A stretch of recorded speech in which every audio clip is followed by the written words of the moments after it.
I am so stressed. I am freaking out. I didn't sleep at all last night. I don't know if I can do this. Maybe you've said some of those things to yourself. 73% of all adult Americans experience stress regularly. That's 3/4 of the adult American population.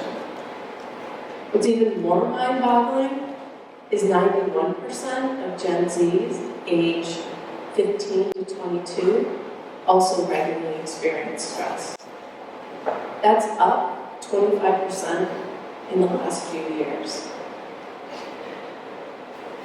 We stress about money, we stress about time, we stress about families, we stress about our grades, about getting into school. And Gen Zs, you have existential stress. You're worried about gun violence and climate change and whether or not you're going to actually have a future. You know, when I was your age, my biggest worry was whether or not someone was going to like my salmon-colored Levi's. We're not told how to manage stress. We have no skill set for that.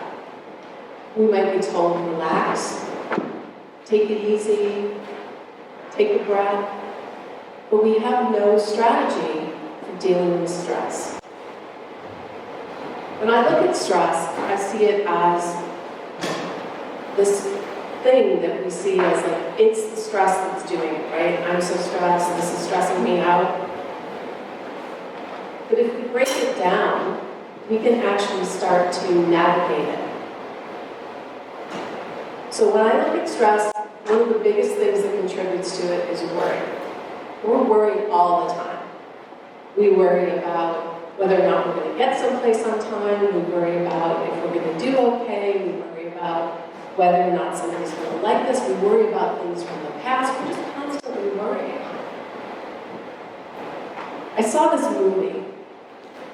It's called Bridge of Spies, and it's with Tom Hanks, and he had to place this character, James Donovan. So in the movie, the United States has arrested Rudolph Abel and accused him of being a Soviet spy. And everybody in the country hates this man, so they can't find a lawyer for him. And in our legal system, you can't stand trial without a lawyer. So the government goes to James Donovan and says, we really need someone to represent him. Will you do it? So Donovan thinks about it, and even though he knows that everybody's going to hate him for doing it, he feels strongly about the legal system and that this man should have representation, so he says he'll do it. So they cut to a scene where they're in this room, in the jailhouse. It's dark, it's claustrophobic, there's Donovan on one side and Rudolph Abel on the other. And Donovan is explaining to him the situation that's at hand. And he says to him, okay, so you've been accused of being a Soviet spy. You're going to stand trial. You're probably going to be convicted. And the sentence for this is death. And Abel's just sitting there. He's really calm, collected. And Donovan is freaking out. He says to Abel, he says, aren't you worried? And Abel says, and I thought that is such a brilliant response to our worry. Here this man is facing death. And his response is, would it help? So when we are experiencing stress caused by worry, we can actually stop and ask ourselves, does this help? Does it help me to worry about this? Will it change anything? Will it make this situation different or better? And if it doesn't, maybe you can let go of the stress. Maybe you can let go of that worry that you have in that moment. But let's say that doesn't work. We can break worry down in order to better deal with it and understand what's going on. I find when we worry about things, sometimes we're not really worried about what is actually bothering us. So take this talk, for example. At the beginning of the week, I was really worried. And so I stopped and I asked myself, well, what is it that's really causing me stress about this? Well, part of it was I was worried that maybe I'd forget what it was that I wanted to say. So I started asking myself questions. Well, what would happen if I forgot what to say? I would forget what to say. And I would sit there for a minute, and then I would figure out where to go from there. So I was okay with that. I was like, okay, I can manage that. And then I thought, well, what if what I have to say doesn't actually resonate with you? Well, my truth is that I know sometimes things will resonate with people, and sometimes they won't. And that's okay. So as I started to pick it apart, my stress and worry over giving this talk went away. We can also go to what I like to call the big worry, which is, what's the worst that could happen? Because really, that's underneath what we're thinking about, right? What is the worst that can happen in this situation? And it works, it can work on sort of general level, but it can work on some really serious things. When my son was 9, I had a mammogram that they were concerned about, which led to a biopsy, which led to breast surgery. And as I was going through that process, I had a tremendous amount of worry and stress and anxiety. And to the point where I was actually crying every day, and I had to ask myself, what is it that I'm really, really worried about here? And I was afraid that I was going to die. And so I said, well, okay, why am I afraid I'm going to die? And what I was really afraid about was that I would leave my son, and what was his life going to be like. So when I processed that, then I could let the worry go. Because I knew if I wasn't there, his life would be different, but he would be okay. So it's really powerful to be able to ask yourself these questions and break down what it is that's bothering you. But let's say that doesn't work. In mindfulness, part of the practice is to be in present time, to be in the moment. So, because when we're in the moment, the future doesn't exist and the past doesn't exist. We can't be worried about the future if we're in the moment. And we can't be thinking about what happened in the past if we're here right now.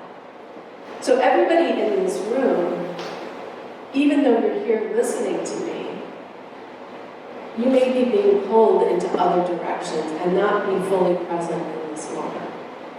So I want to take you through a real simple meditation to give you a tool to help you get into the moment. And the great thing about meditation is that it's always with you.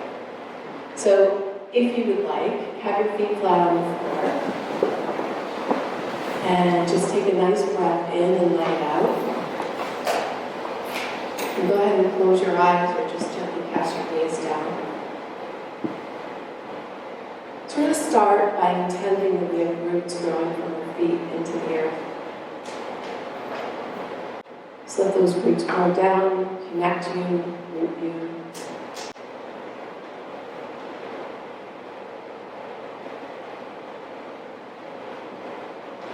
And then envision or pretend that there's a beam of light that goes from the base of your tailbone to the top of your head through the center of your body. And let yourself align to that beam of light. Maybe you sit up a little straighter.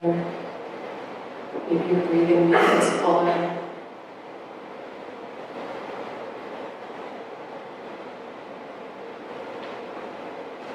Place your finger in the center of your forehead, just to find that spot. You can put your hand down. I want you to call all of your energy, focus, and attention right behind your eye. Right into that spot that you just identified. Pull yourself in. Be here in this moment.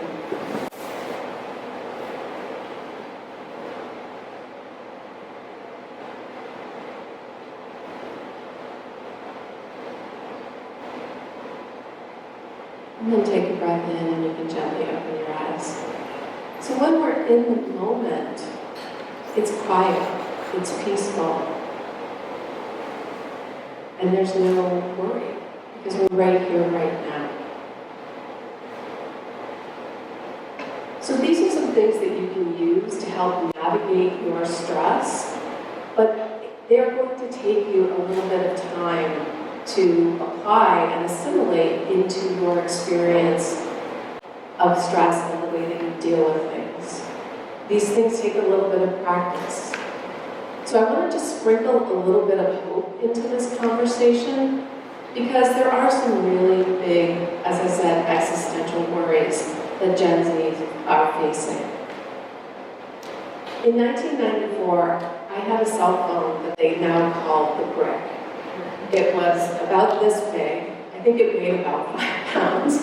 I needed an extra big fanny pack to carry it around. It was so heavy. Today, we have cell phones that carry our entire universe.